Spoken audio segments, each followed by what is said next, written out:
Hi everyone, I'm Khairuddin. Enjoy the video. Yo, I'm Ishad. Leave a like and subscribe. Hey everyone, I'm Vincent. Make sure you learn something from this video, okay? Hi, I'm Amira. Don't forget to share this video with your friends.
Way back in the days, management accounting caused product costs to be represented inaccurately before proper management accounting techniques are developed.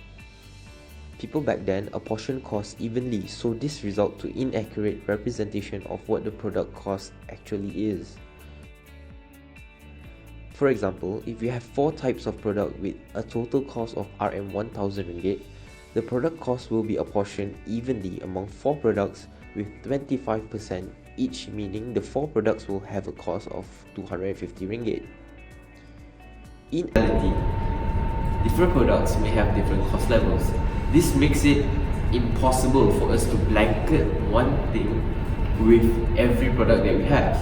And if this happens, companies may suffer huge losses when they price the product wrongly.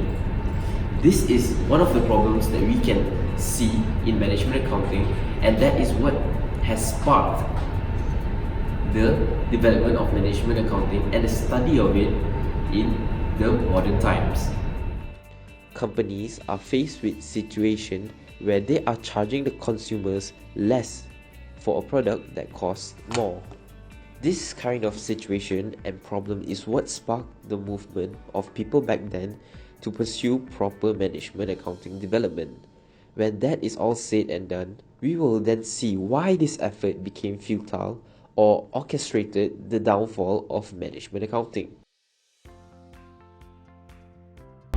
Before we start with the rise and fall of cost accounting, let us take a deeper look on what's the difference between financial accounting and managerial accounting. Both of them look the same, but it is very different. Now, what is management accounting?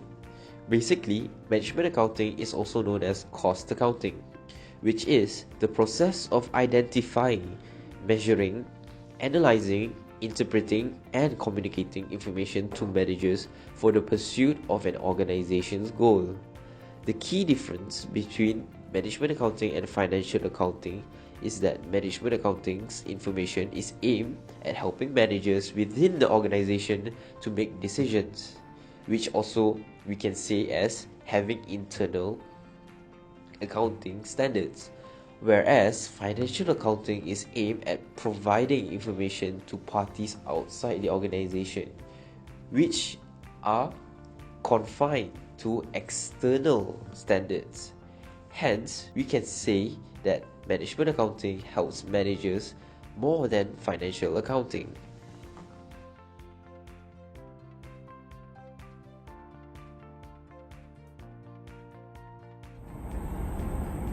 Early management accountants thought it is sufficient to obtain operation information or data similar to how financial accountants have been doing. What they got wrong was financial accounting is used for external reporting and fulfill audit requirements. During the early times of management accounting, operation managers and accountant relies on historical data and simplistic apportion methods. Fast forward 150 years, under the influence of the Industry Revolution and the rise of economics of scale, companies have more resources and the push of incentives to commit higher capital to their production processes. This results in owners hiring workers on a long-term basis instead of bearing the cost and risk of continuous spot contracting in the labour market. Businesses also evolve into a hierarchical organization which give rise to a new demand for accounting information. In context, for this demand for accounting information, there was a need to find measures to determine the price of output from internal operation, thus deriving to what is known today as conversion cost. The pioneers of such methods were the industrialists of the mid-19th century, which consists of textile mills, railroad, and steel company. The peak of management accounting aligned with the pinnacle of means of communications back in the day with established telegraph lines and also railways. This enables company to expand its operation to various parts of the country. This expansion helps company to establish branch offices which oversees various sectors of operations. This trend becomes prominent with railway companies in the 19th century, making them the largest enterprises ever created by man. To oversee these huge operations, they develop new methods of cash tracking, which monitors their cash inflow and outflow in each sector. Being a railway company, they can categorize each sector by the length or mileage of tracks that is available.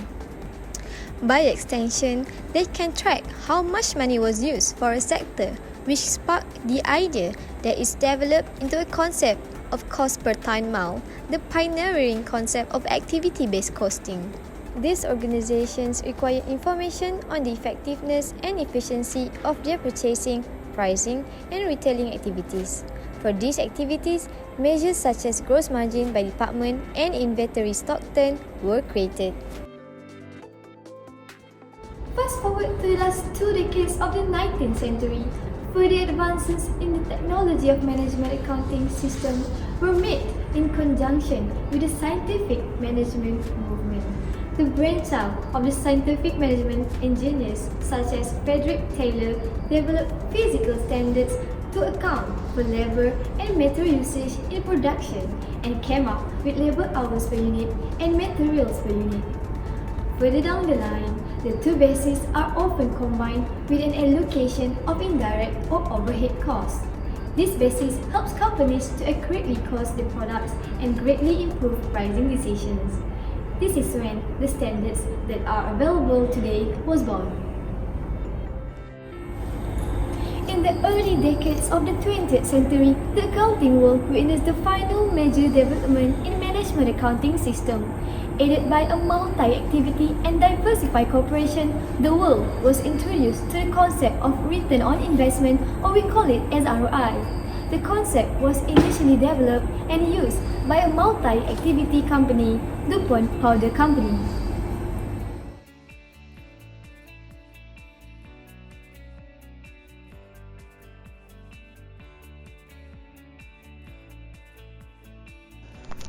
By 1925, management accounting practices that are practiced today had evolved to serve the informational and control needs of the managers of increasingly complex and diverse organizations. However, the pace of innovation seemed to stop in the mid-1920s as there was no incentive to continue and develop innovative This is because the corporate organizational forms developed by big companies like DuPont and GM Motors proved to be modeled for many corporations for the next half-century. This created a problem where the evolution of management accounting did not keep pace with the improvement in corporations' product and process technologies, eventually leading to problems such as distorted product costs and measures which do not reflect the increases and decreases. Fully developed means is that managers from highly complex and diverse organizations has the ability to use MA procedures to fulfill their needs of information and control. However, by the mid-1920s, the pace of innovation in management accounting procedures has stopped, as most view there is no longer an incentive to produce a more innovative management accounting procedures. Other reason why management accounting loses its relevance is the demand for external information, caused the emphasis to shift from management's needs to inventory valuation for external reporting. The dominance of the financial accounting statements contributed to the stagnation of management accounting innovation. Emphasis shifted from the information about the processes underlying the financial data. By the 1960s and 70s, external financial reports were used to manage by the 1970s external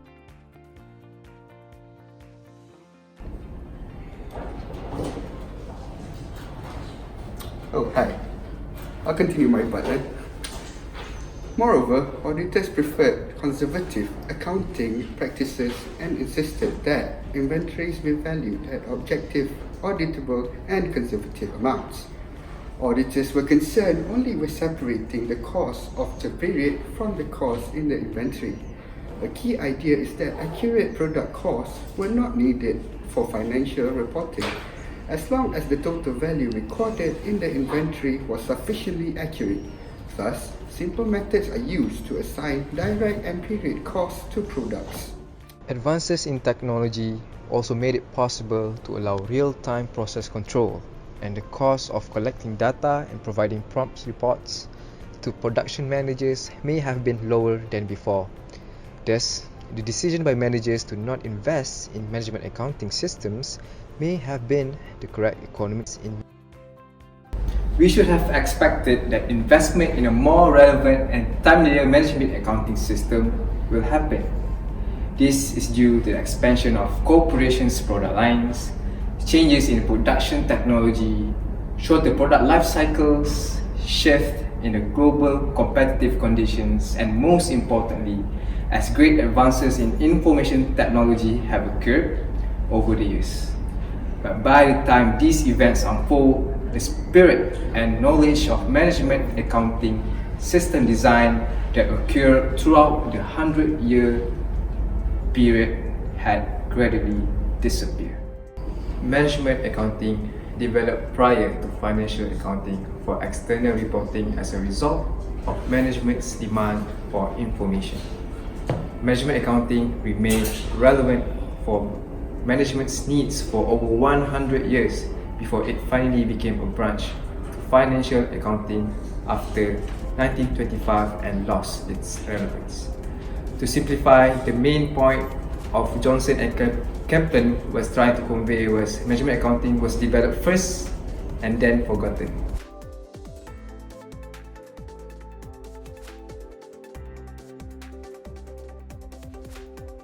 Yesterday's management accounting focused on a static environment. In today's economy, demands and markets are constantly changing along with the measurements of success. In order to achieve success, an organization must be able to alter their methods to the changing constraints. Measurement accounting is being used to encourage creativity within the employees so that they are able to think out of the box on how to achieve the goals of the organization given current market conditions.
Thank you for watching. Bye. Bye.